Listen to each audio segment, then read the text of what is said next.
Good evening, everyone. Today is Monday, June 4th, 2012. Welcome to Elmhurst City Hall. If you could all please rise for the Pledge of Allegiance. Thank you. Pledge allegiance to the flag of the United States of America, to the republic for which it stands, one nation, under God, indivisible, with liberty and justice for all. And to make tonight's meeting official, I'd ask Clerk Spencer to call the roll, please. Hesse. Here.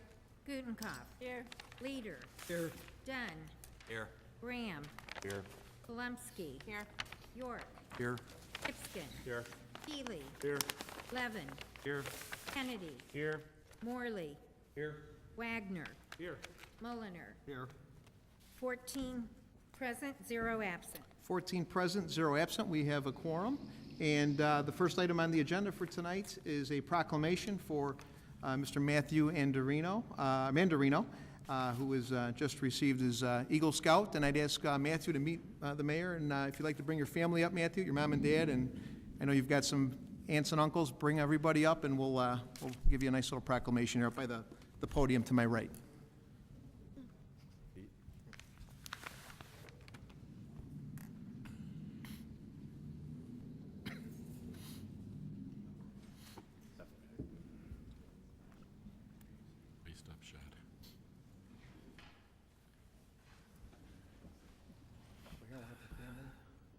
Come back over here. Perfect. Where's our list? Hey, didn't we talk the other day? All right. One of the highest levels of scouting is the Eagle Scouts, and when actually Chairman Hipskin just made mention to me that the majority of the presidents of this country, majority of the leaders of this country, have that level of distinction, have achieved the ultimate level in scouting, which is the Eagle Scout. So. We're here to celebrate this day for Matthew, and he's here with his family, his mom and dad, his uncles, his aunts. Looks like he's got his gram with him too. So it's a special day, and this man is a special human being for accomplishing this great feat. So with that, I will proclaim this day here. Whereas Matthew Mandarino is an outstanding young man who has excelled in sports and academics, whereas Matthew has been focused, dedicated, hardworking, an honors student at York High School, whereas Matthew has excelled in sports as a member of the York track team and was an active in the La Brigade restaurant at the school as well. Whereas he has earned numerous merit badges and achieved the rank of Eagle Scout in the Boy Scouts of America on April 16, 2012. Whereas Matthew's hard work and dedication have brought him honor to this troop, his family, and the community.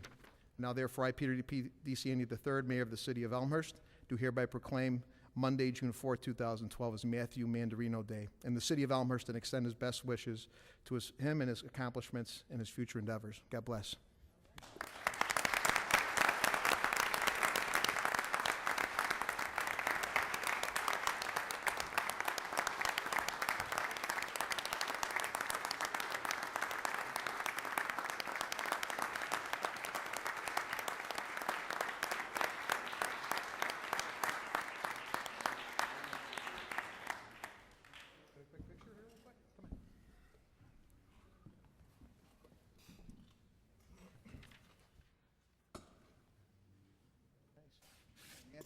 I would actually invite you to come up to the dais and around the center here and shake all the aldermen's hands if you'd like. And we appreciate you coming out tonight. And again, congratulations to you for this great honor. Absolutely. Thank you. Congratulations. Something to be proud of. I'm going to warn him about the stairs. Nice job, Matthew.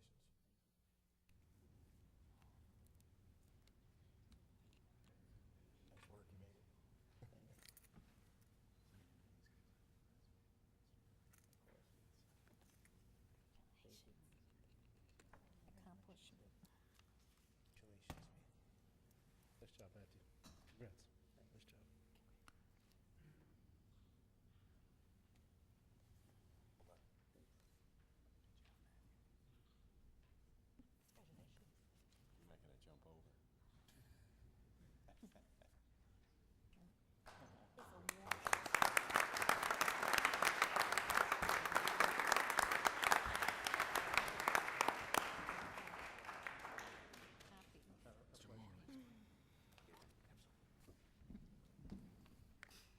All right, and we have even more celebrating going on. Bob Wendell, good. It's Matthew's uncle. Anytime.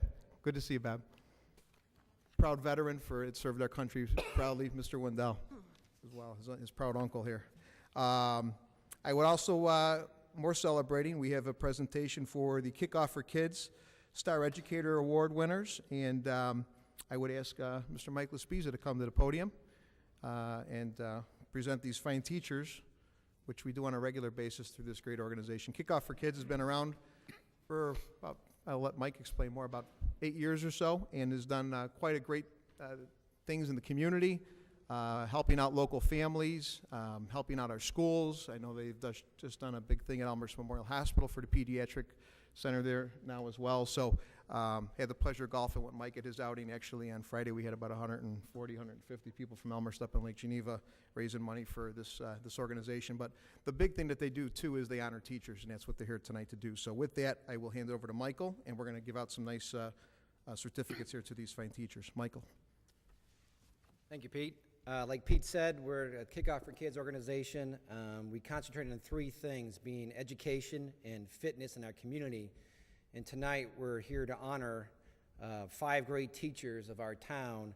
And our education platform is really about kids, but who spends more time with our kids, even more time than parents, is our teachers, and they don't get recognized enough. So we created the Star Educator Award a year and a half ago to reward our teachers of our town for their great achievements.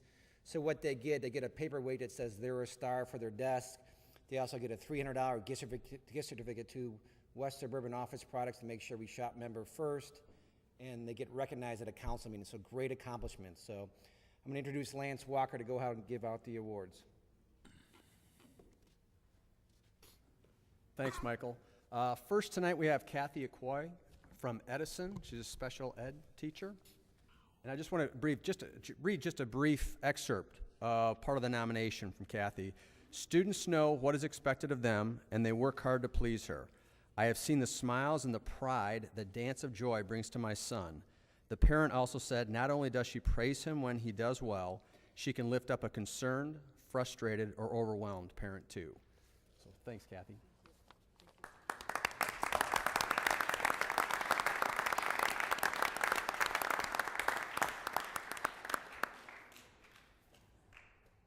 Next, we have Valerie Baxter.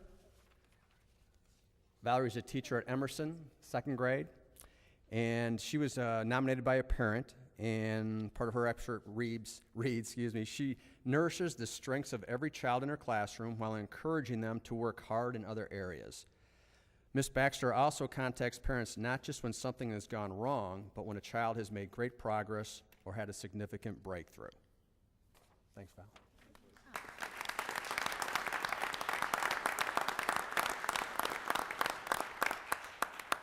Next, we have Susan Grody. She's Lincoln 3rd grade teacher. And this was another nomination by a parent. Quote, she is the type of teacher who not only gets to know each of her students as individuals, but really understands the unique needs of each person in her class. I was frankly blown away at parent-teacher conferences by how well she knew my child, her learning style, her personality, and her classroom needs. My child has excelled in Ms. Grody's classroom and loves going to school every day.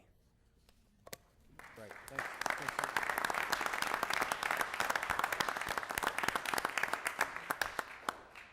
Next, we have Jackie Austerhout from Visitation, teaches 7th and 8th grade science. And this was nominated again by a parent. Under Mrs. Austerhout's guidance, Viz 7th and 8th graders set a school record for most students capturing gold medals at the regional science fair. All 16 students representing Viz earned the top gold honors, and 12 were selected to compete in the state competition. It is a historic time for Visitation. The kids really did something great. Thanks, Jackie.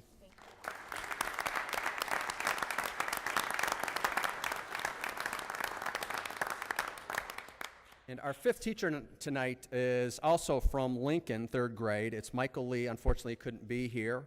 But I just wanted to read, I'm going to read the whole thing here. It's less than 300 words, Pete, so bear with me. But it's actually done by a student, and I thought it was a great job. Mr. Lee was my third grade teacher. I am now in fifth grade, but he will always be a teacher I will remember. He made a lasting impression on me by inspiring me to be a better writer. He encouraged me to read more nonfiction than I could have in different perspective on things. I remember when he came to our class dressed as a pirate to help us learn coordinates and math. That's a math skill I will never forget. He is also super thoughtful. He used to be a carpenter before he became a teacher, so he made everyone in my class a little apple ornament with our names on it for Christmas. Every year I hang it on our tree and remember some of the funny jokes he would tell. Mr. Lee, there's no other teacher like him. I'm lucky enough to have had him for my third grade teacher. And that was written by a fifth grader. So you know what kind of, really what the lasting impression a lot of these teachers will have. So we appreciate all your efforts. Thank you.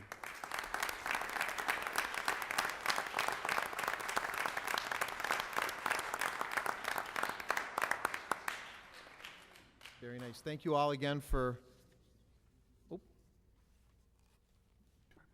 oh, yeah, I would invite all the teachers to come up to the city council and shake all the hands of the aldermen. Please, please come on up. It's a big day for all of us. And Mike, would you come up too? Yes. Your hands. Former teacher, I will. Special shout out to Mrs. Grody and Mr. Lee, who taught my own kids at Lincoln. So, How you doing? Congratulations. Thank you. Good job. You finally made it. Congratulations. Thank you. Thank you. Makes me cry. Congratulations. Thank you. Thank you.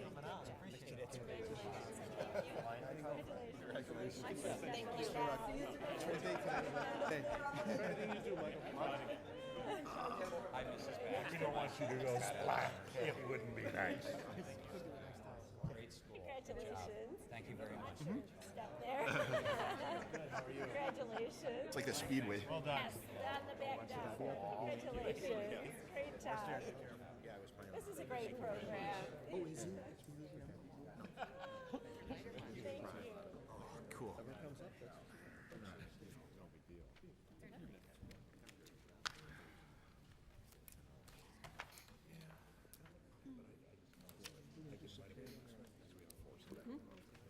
right now? Okay, very good. Exactly. All right. Lots of celebrating today between an Eagle Scout, Matthew Mandarino, and our star teachers. Thanks to Kickoff for Kids and Mike Laspiza. We appreciate them coming out today. And another celebration we have, which is an excellent partnership, a public-private partnership that we've had for many, many years in this town, is with Superior Ambulance. And Kim Godden and Mike Tillman are here tonight to present us with a surplus check, which is pretty unique.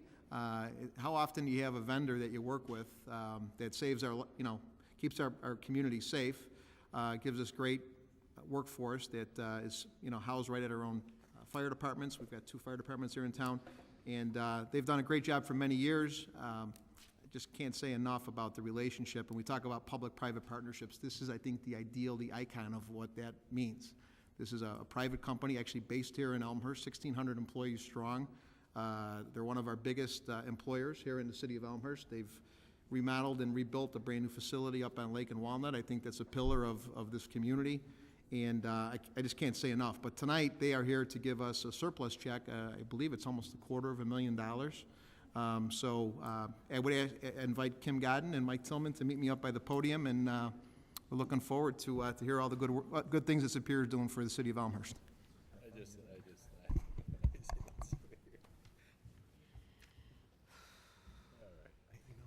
don't want to talk about it. We're going to contradict each other in their open meeting.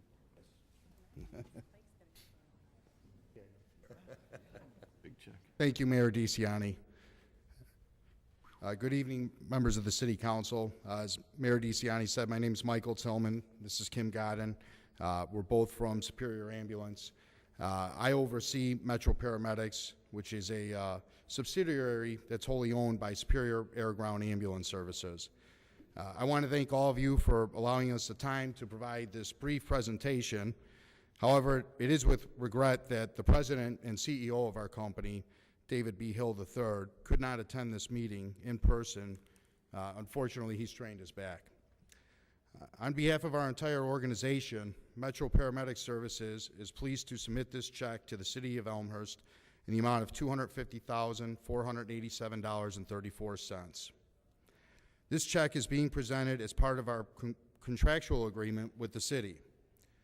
As part of our agreement, Metro assumes the risk of collecting our costs for services by billing the users of the EMS services. Then Metro hires an independent auditor to validate the amount we collected, and any amount owed and collected, any amount collected above and beyond our operating costs is then given back to the city. As most of you are aware, Metro Paramedic Services has been a proud partner with the City of Elmhurst in providing EMS services and equipment for the past 35 years. The City of Elmhurst serves as a model community in the state of Illinois for providing efficient and effective emergency services utilizing a public-private partnership model. The City of Elmhurst recognizes the value of a public-private partnership, and as we enter into our 36th year in providing EMS services to the City of Elmhurst and the Elmhurst Fire Department, we want to thank the City of Elmhurst for our continued partnership, and we look forward to continuing to provide EMS services for years to come.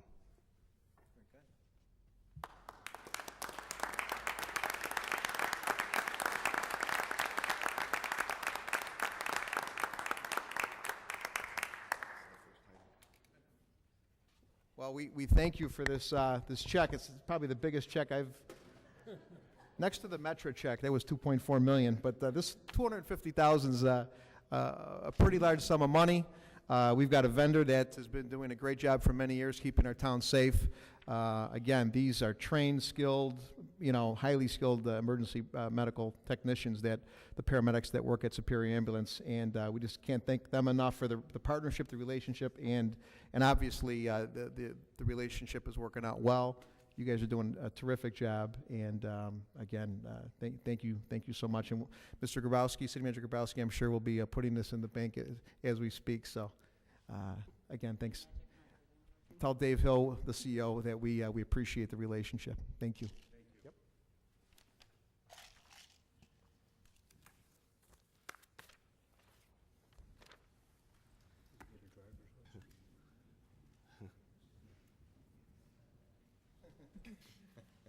Don't strain your back here. Okay, moving on to next item, item 5, receipt of written communications and petitions from the public. If there is anyone with any written communications and/or petitions, please rise and present those to Clerk Spencer. Anybody? All right. And also, before I go to public forum, I just want to acknowledge we've got 2 scouts in the back, Joel and Sam Haggard, who are with Troop 22 in the back, and they're here observing today, and we appreciate them coming out too. They're 2 brothers that are fine young men that are observing what civic and public service is all about. So thanks for coming out today, guys. And with that, I would open it up to public forum. Clerk Spencer, do we have anybody signed up tonight for public forum? Yes, Mr. Mayor, we do, and we'll start with Gilbert R. Fisher, 586 North Van Auken. Mr. Fisher, you have 3 minutes, and we thank you for coming out today. I am Gilbert R. Fisher, and this country was started on freedom. But there's no freedom anymore in the United States of America. It's a dictatorship. When the citizens are told they do not have a right to vote for their own U.S. senator because the city, the state, doesn't have money to let you vote, and they appoint whoever they want, that's dictatorship. When your taxes go up year after year after year, that's dictatorship. This country, freedom, was started to be free of this type of government. I don't know what happened in the last 225 years to the United States of America, but it's changed. It's changed for I am in charge and you pay. There are over 50 million people across the United States of America that feel as I do, that all government in the United States of America has to be destroyed. We have to have another revolution. We have to get some more George Washingtons going. We need something done so we, the citizens of the United States, can have freedom. Every year, my taxes go up, and every year I am told, you can't vote on this. Oh, that's not important enough for you to vote. All we're going to do behind closed doors is tax these people over here. And then we're going to tax these people over here. You don't smoke, so it doesn't affect you. So we're going to tax these people over here. When any type of tax goes on to anybody in the United States, it hurts everybody. It has got to stop. You people right here have spent so much money, you're in debt so much, you won't even tell the citizens here how much money you're in debt. You owe $6 million on this bond, $9 million on that bond, $8 million on this bond. 20 years from now, the citizens of Elmhurst are going to be paying the debt on the money that you spent in the last 4 years. This is disgusting. There is no freedom in the United States of America, and all government in the United States of America has to be destroyed so we, the citizens, can start over in a free country with a free nation with a vote. Thank you. Thank you, Mr. Fisher. Next, we have Bob Howard, 116 Geneva. Good afternoon. Thank you for letting me speak.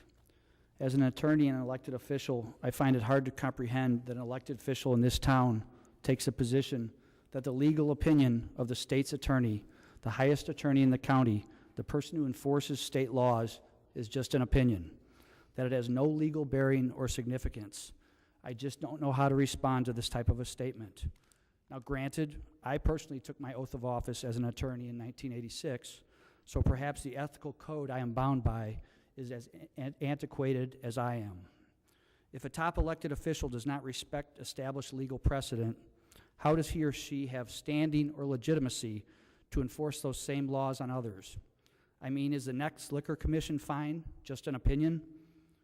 However, more recently, in last week's Independent, Mayor DeCiani said, and I quote, "I'm not sure I understand how the city council can weigh in on a state law." Well, Mr. Mayor, let me explain that one to you. In Crawford versus City of Chicago, the Illinois Supreme Court said, and I quote, "The Illinois Constitution expressly grants home rule power to qualifying municipal entities over matters relating to a home rule unit's government and affairs, and requires the General Assembly to preempt home rule power expressly, should that be its intent." That's 710 Northeast 2nd, 91. It's a 1999 case. Now, granted, that's just the opinion of the Illinois Supreme Court.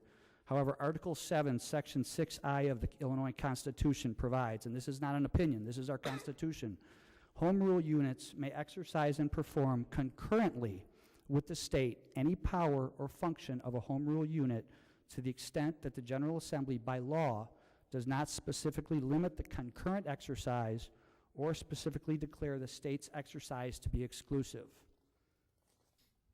In the legal profession, we are duty-bound to avoid even the appearance of a conflict of interest. I've said this before publicly, and I'll say it again. You cannot ethically serve two masters. You cannot ethically serve two disparate constituencies. The citizens of Elmhurst should accept no less from their elected officials.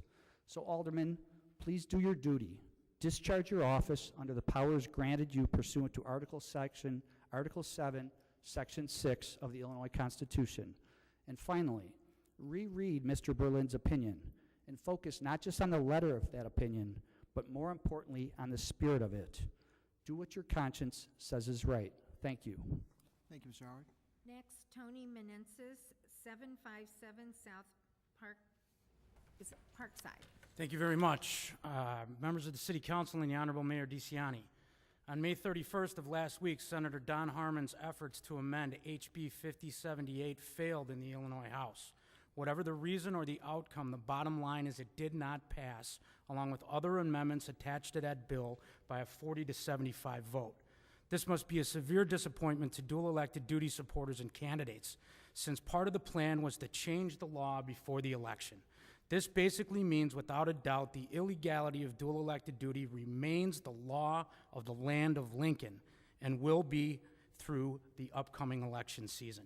In their short-sighted desperation to reshape an already abused and underfunded pension system, Senator Harman, assisted by Attorney General Lisa Madigan, came close to giving away one of our most important liberty protections, all in the name of some phony effort at pension reform.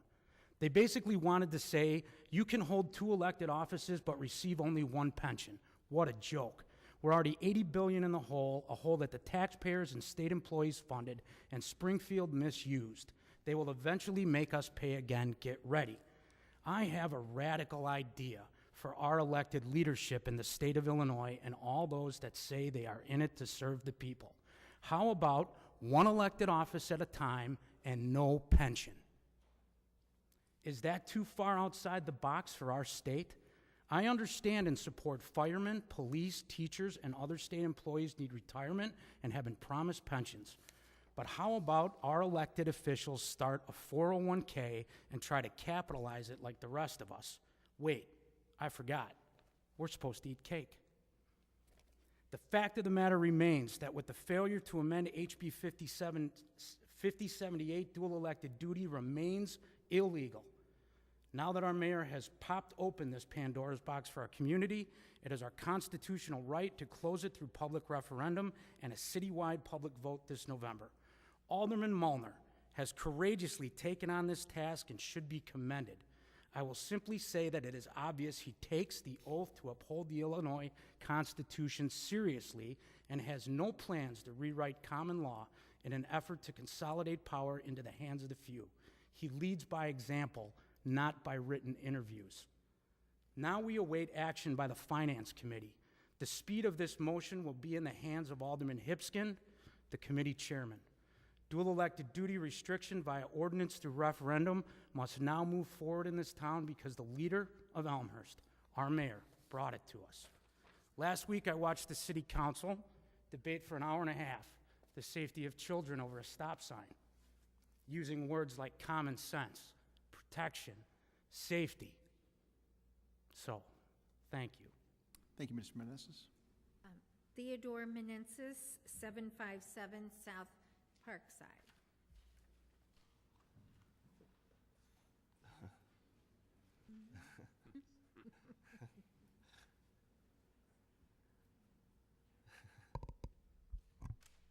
My name is Teddy Weber Meneses, and I would like the Elmhurst City Council to let me and my generation live under the same type of government that you did.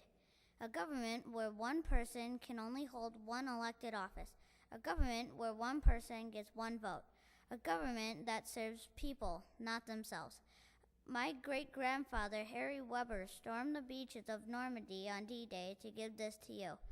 I think you should also work hard to give it to me and all the other kids like me.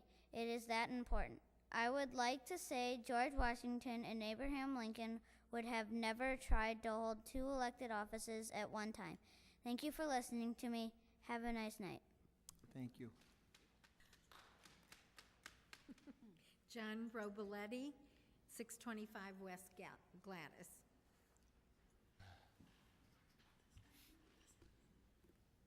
John Robiletti, 625 West Gladys. I just wanted to tell and ask Mr. York where he got this 8.6 on the electric bill for kilowatt hour. I looked at my bill, it's 6.8.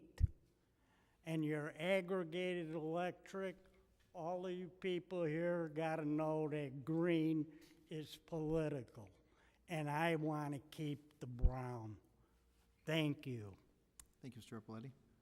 Claude Pagash, 566 West Gladys.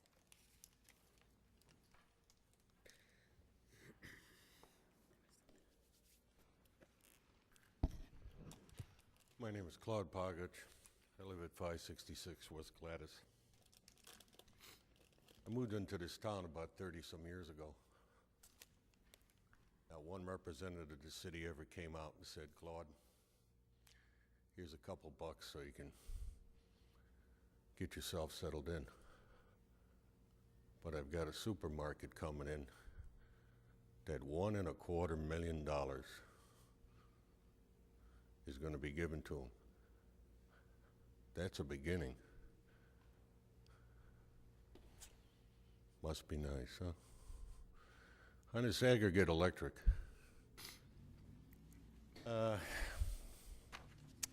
we've heard all kinds of stories and all kinds of promises.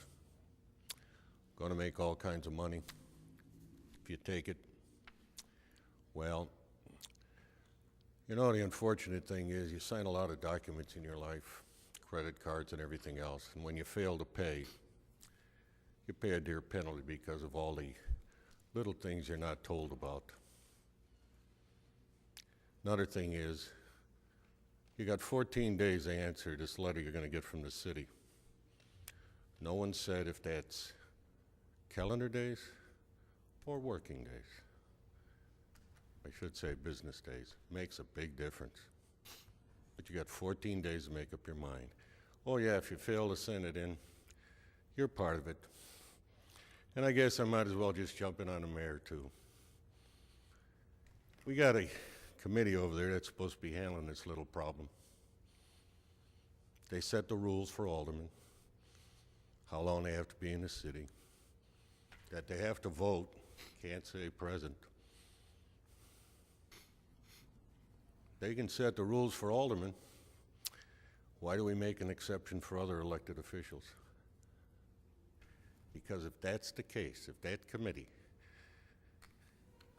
makes it an exception, then there isn't an alderman up there that has to follow any rule, because they've abandoned their position. And the rest of you will abandon your position if you don't take a stand, because then there is no rules. Politicians have given up office. One of your fellow aldermen, Nybel, may not have been the brightest lamp in the world, but he resigned his aldermanship when he got elected. Governors do it, senators do it.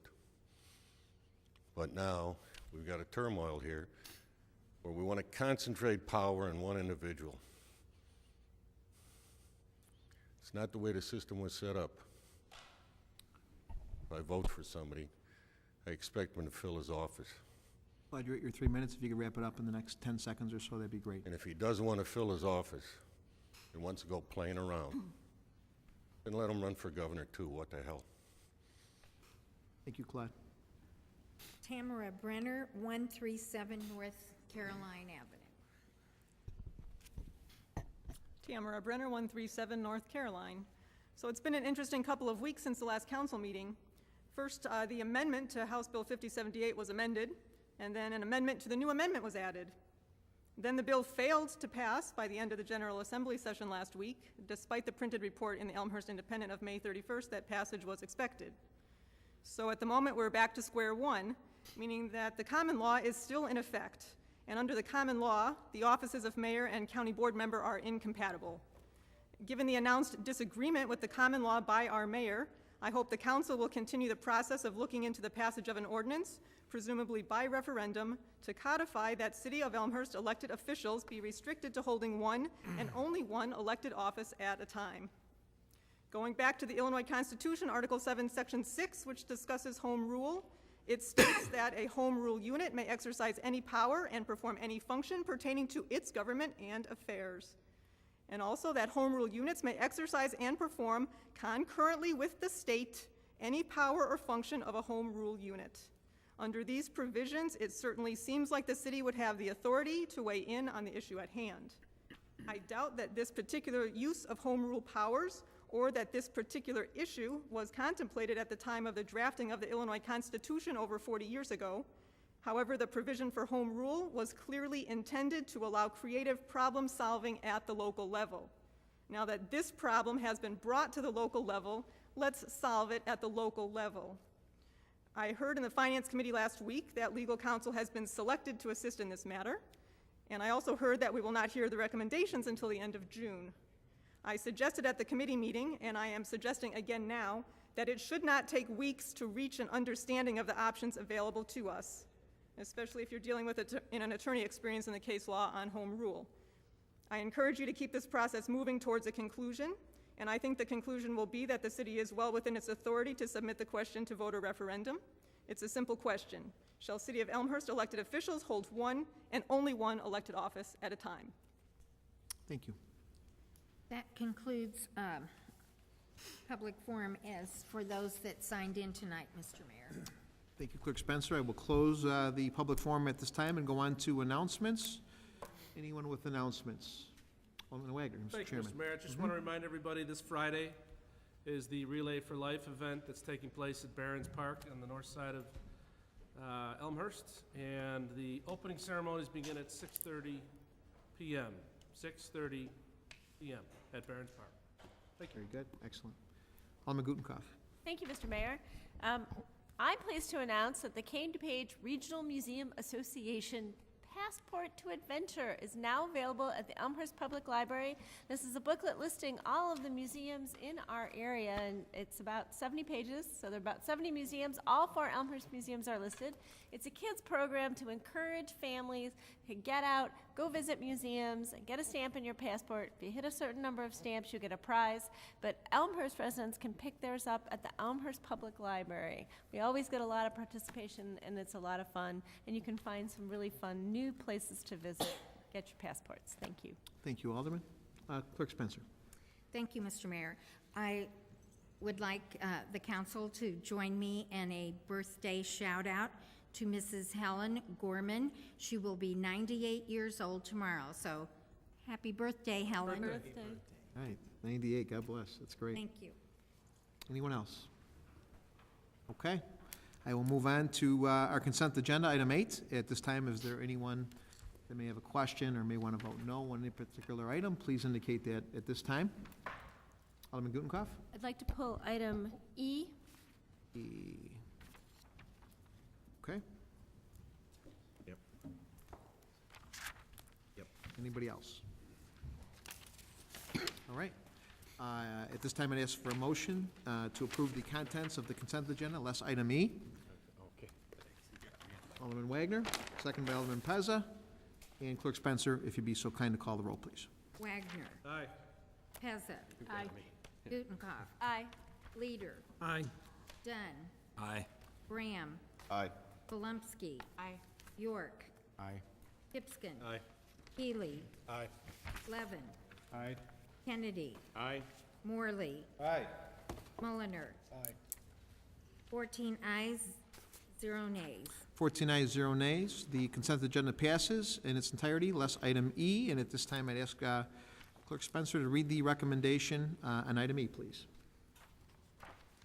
It is therefore the recommendation of the Finance, Council Affairs, and Administrative Services Committee that the City Council authorize the refunding of the 2006 general obligation bond issue and authorize the addition of $2,900,000 new money to the bond issue to be used to the finance long-lived capital assets.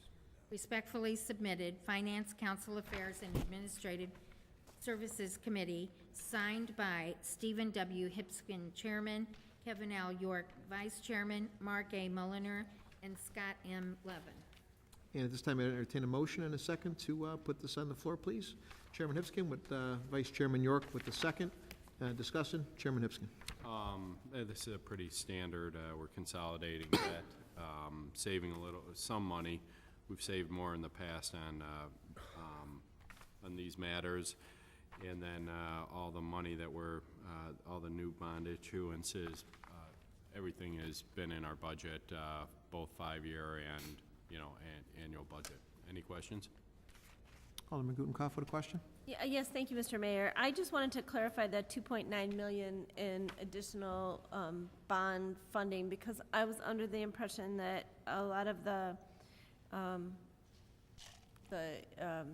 budget for some of these capital projects was already coming out of a different fund, and I just wanted you to clarify how this is being structured. Vice Chairman York. Yeah, it's a good question. Basically, we have the capacity under $10 million or less to do a less costly bond issue. So we're taking the difference between where we are and the $10 million. And then over the past few meetings, we've been discussing sewer rates in our committee. And the sewer rates we're looking at are, over the next 5 years or so, have been kind of targeted at or above 5% increases per year. And so the committee's been discussing the merits of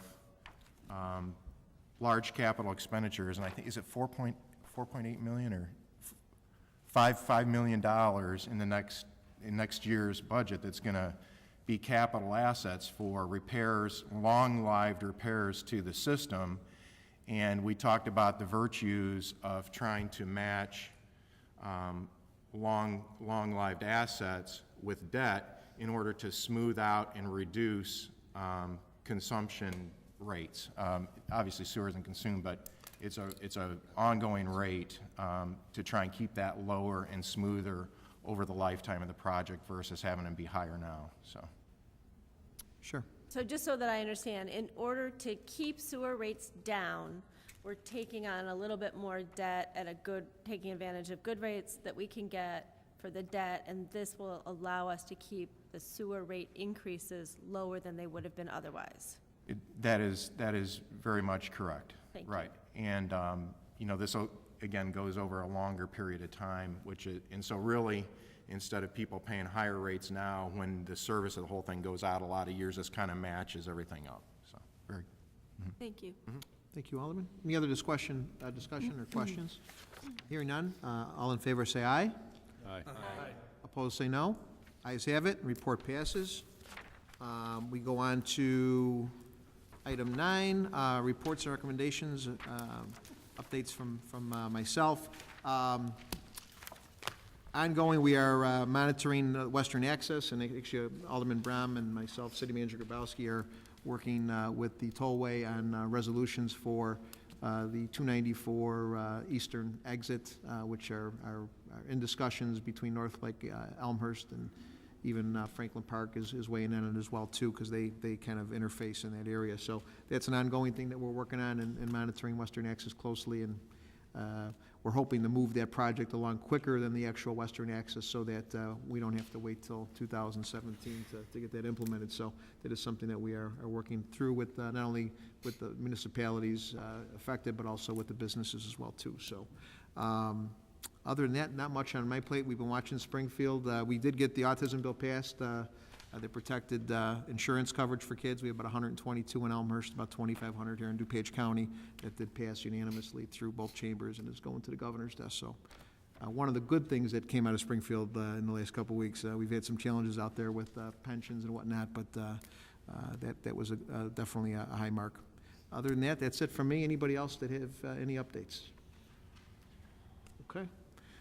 We move on to the ordinance, item 10. Clerk Spencer, if you'd be so kind to read the ordinance, please. This is MCO-13-2012, an ordinance to amend Article 6 entitled Special Stops of Chapter 44 entitled Motor Vehicles and Traffic of the Municipal Code of the City of Elmhurst, Illinois, Villette Street at Fairfield Avenue. And at this time, I ask for a motion and a second to put this particular item on the floor, please. Chairman Wagner with the motion, seconded by Vice Chairman Pezza, and discussion. Vice Chairman Pezza. Thank you, Mayor. I am not going to reiterate all the facts that were discussed backing this issue and the majority report. 2 weeks ago, we went round and round. It appears to be a hopeless effort at this point, but I would like to take a minute to correct some of the misinformation that was stated during that discussion. Number one, excuse me, the MUTCD does in fact address schools. I've got pieces, it's Page 50, there is language regarding pedestrian volumes and school routes.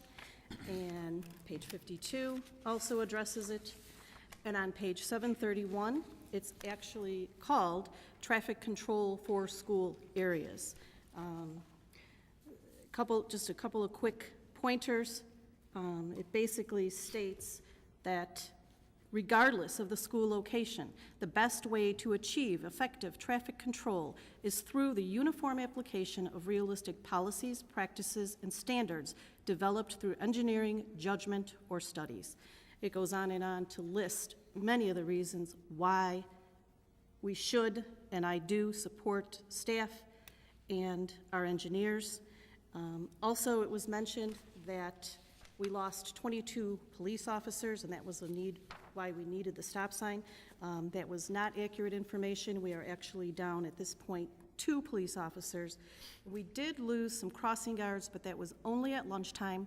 It was analyzed by the police department, and they decided that there were just 2 or 3 crossings where the need for lunchtime crossing guards still existed. So I just wanted to correct some of the misinformation. Thank you. Thank you, Alderman Pezza. Alderman Brown. Thank you, Mr. Mayor. I also will not reiterate everything that was discussed 2 weeks ago. I think it was a spirited conversation or discussion. I think that the majority report speaks all of the facts, including, as Alderman Pezza states, on how the MUTCD does take into account pedestrian traffic, schools, parks, etc. There are some points, though, that I want to highlight, and 3 to be exact. One being the order of events. Since this last discussion 2 weeks ago, I actually had some of the residents in my ward approach me and had a heated discussion with me on how dare I not be for the 4-way stop at this intersection next to Lincoln School. I explained my position, as I have 2 weeks ago here on the dais, that it does not meet any or come close to any of the criteria. And I also went through some of the order of events, and I think this is very important because this was not an off-the-cuff discussion or off-the-cuff decision by myself or I believe anybody on the committee. 3 years ago, Alderman Nybo brought this to the forefront. This is when the barricades went up on 2 out of the 4 streets in this location in the morning and in the afternoon. At that time, Alderman Nybo came asking for the same thing, a 4-way stop.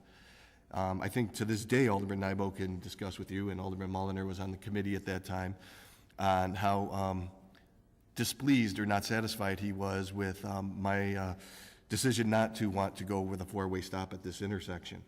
The compromise then was to put these barricades up, and I think that was a great compromise between the committee members that ensured safety of the students to the school. Now, the reason why I bring this up again is because since that happened approximately 3 years ago, there hasn't been any concerns. There hasn't been any discussions of the safety of this intersection. Everything has been fine, and haven't heard a word otherwise. We also had multiple meetings, PA and Public Affairs and Safety. On February 27th, Alderman Pezza and myself, Alderman Wagner was not able to attend, had a brief discussion of this intersection and various intersections in general. March 12th, we discussed actually what the staff recommendations were on this intersection. We did not make any decisions on that, but we did move forward with discussing what the staff was recommending to the committee. April 9th, Alderman Wagner was not present at this discussion, but Mayor DeCiani believed wholeheartedly that there was support on the full city council and believed that no matter what direction we went, there should be a majority and minority report moving forward on this issue. Alderman, on the April 23rd meeting, again, Alderman Wagner was unable to attend, but there was some discussion in regards to what other communities did. Naperville was one of the ones that was discussed at length. At that point, after discussing what the other communities did, what the staff found, previous actions that have been done, other recommendations to the parents as well as the principals, there was decided to move forward with, and this sounds contradictory, with no report. And the reason why no report was done at that meeting is because when there is no policy change or when there is no action needed, ordinance change needed by the city council, you don't issue a report saying no action needed. It's contradictory. So at that point in time, I believed that this discussion was closed.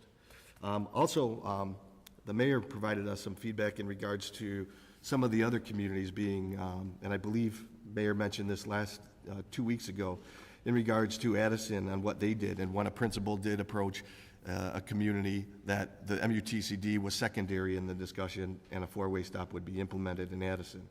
No offense to Addison, but I believe we have a solid policy here in Elmhurst, and I like our policy. And once again, our policy hasn't been questioned to date. On May 14th, we revisited the topic to my surprise because the previous committee meeting, I thought it was a done deal. It was mentioned in the committee meeting minutes that it was done. The majority of the committee was there, 2 out of 3 members, and there was a decision made.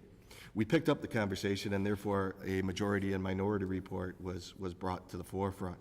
And that's where it leaves us today on this discussion. The reason why I give you this history is because this is, once again, this isn't a flippant decision. This has been discussed multiple times, and I wanted to provide the details on my residents who have questioned my stance 2 weeks ago, as well as all the residents in the city of Elmhurst, on my position and why I'm taking this position, because we, as well as the city staff, has done a very thorough job at evaluating this intersection. The second point that I wanted to make is discussion 2 weeks ago on various individuals, and I won't go in too much detail. Some of my fellow aldermen spoke to this issue. The majority of the aldermen 2 weeks ago who spoke were the ones who were against putting a four-way stop in this intersection. About 50% of the aldermen who did not speak were the ones who were in favor of putting the four-way stop, and then 50% of those who voted for a four-way stop spoke and gave their perspective on the issue, and I appreciate that. The big thing out of the ones who did speak was the criteria, as Alderman Pezza pointed out, the criteria of, the MUTCD does not take into consideration pedestrian as well as a school being at this intersection. Well, I hope that now that you have presented, not only 2 weeks ago, but as well as here tonight, presented this information and maybe some of your own homework in between these 2 meetings, that you will reverse your decision. Because the MUTCD, as well as our city staff, has taken that into consideration, has utilized everything that is documented in a federal guideline, as well as the Federal Highway Authority, and has done their due diligence, has come to a good conclusion. The 2 last points is this. Alderman Hipskin, I wanted to address his concerns, or his comparison of Marion and Arlington to this intersection. I've always stated, as well as the MUTCD states this as well, and city staff continues to pound this in all of our heads, is that every intersection should be evaluated on its own merits. You can't compare apples versus oranges because every intersection has different criteria. Could be line of sight, could be higher traffic, etc. Marion and Arlington does have different criteria. That intersection is 2 collector streets, where this intersection is not.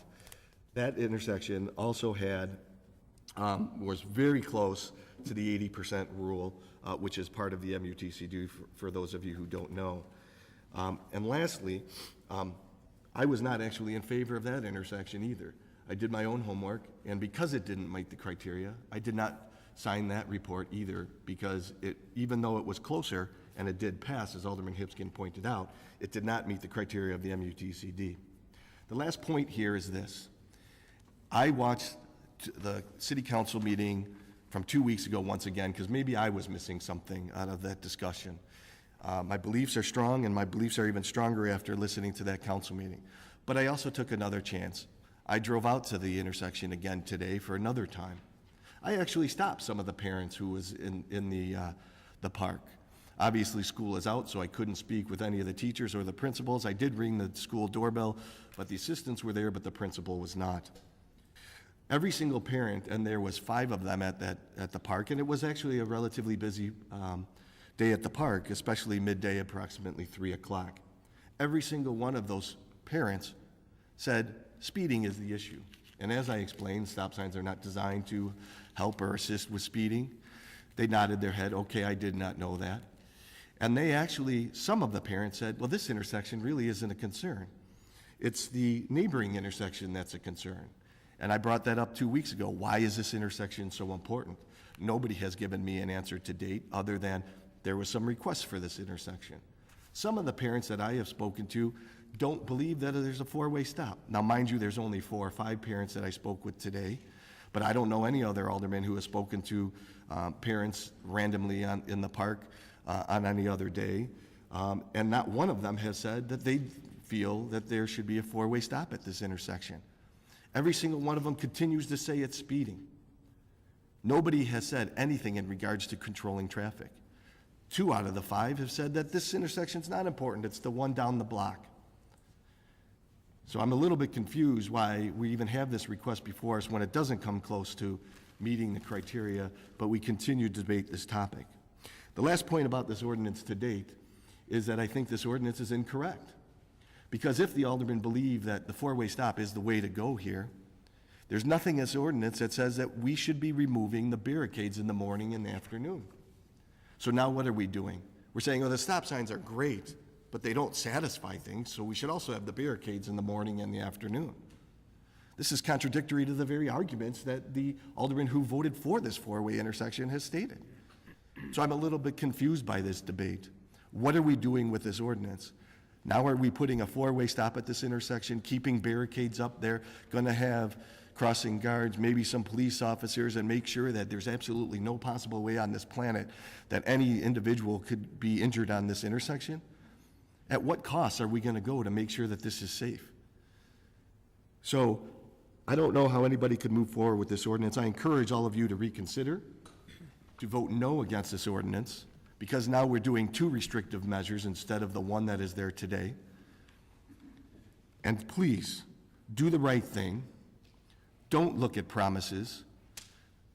Look at data, look at what has been said, and look at what some of you have said on other issues. Some of you at this dais have made statements in the past that, oh, I believe in staff. Well, now all of a sudden we don't believe in staff. And I myself have challenged staff, believe me, and I'll be the first one to admit it. But at least I had some counter arguments, and I have not heard that, other than this is a safety concern. I beg of you all to make the right decision, and please do not vote for this ordinance. Thank you, Alderman. Anybody else? Hearing none, I ask Clerk Spencer to call the roll. Wagner. Aye. Pezza. No. Gutenkopf. No. Leader. Aye. Gunn. No. Graham. No. Polumsky. No. York. Aye. Hipskin. Aye. Healy. Aye. Levin. Aye. Kennedy. Aye. Morley. Aye. Mulliner. No.